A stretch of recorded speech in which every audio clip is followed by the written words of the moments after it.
राज्यपाल महोदयांनी केलेलं अभिभाषण हे केवळ घटनात्मक कर्तव्यपूर्ती नसून महाराष्ट्राच्या सर्वांगीण समतोल आणि शाश्वत विकासाचा व्यापक आराखडा आहे। अध्यक्ष महोदय, या अभिभाषणामध्ये शासनाची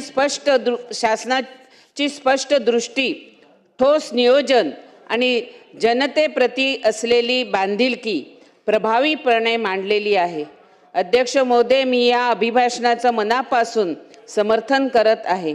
अध्यक्ष महोदय, विकसित महाराष्ट्र 2047 ही दूरदृष्टी, ध्येय आणि कृती ह्या भाषणातून दिसली आहे। औद्योगिक आणि आर्थिक प्रगती असेल, त्याचप्रमाणे अध्यक्ष महोदय, पायाभूत सुविधा आणि कनेक्टिव्हिटी विकासाचा कणा आहे। अध्यक्ष महोदय, राज्याची प्रगती मजबूत पायाभूत सुविधांवर अवलंबून असते। 1100 किलोमीटर लांबीचे 147 प्रमुख रस्ते प्रकल्प राज्याच्या दळणवळण क्षमतेची मोठी वाढ करत आहे। अध्यक्ष महोदय, समृद्धी महामार्गाचा विस्तार पालघर जिल्ह्यातील वाढवण बंदरापर्यंत करण्याचा निर्णय औद्योगिक आणि निर्यात वाढीसाठी अत्यंत महत्त्वाचा आहे। अध्यक्ष महोदय, वाढवण बंदर प्रकल्पामुळे भविष्यात अवजड माल वाहतुकीची मोठी वाढ अपेक्षित असून सध्याचे राजमार्ग व प्रमुख जिल्हा मार्ग वाहन क्षमतेच्या दृष्टीने अपुरे ठरण्याची शक्यता आहे।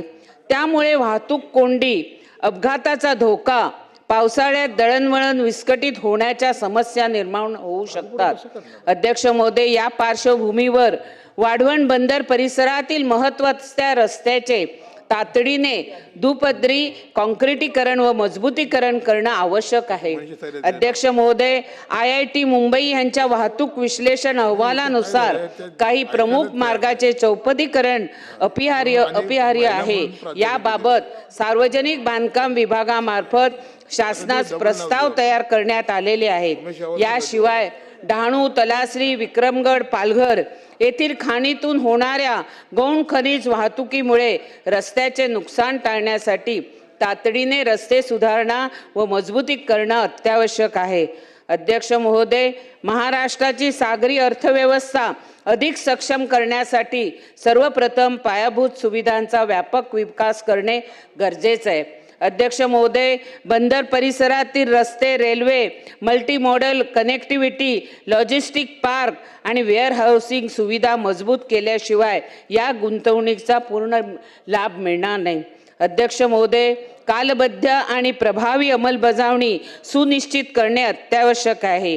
प्रत्येक प्रकल्पासाठी स्पष्ट जबाबदाऱ्या नियमित आढावा व पारदर्शक कार्यपद्धती अवलंबले पाहिजे।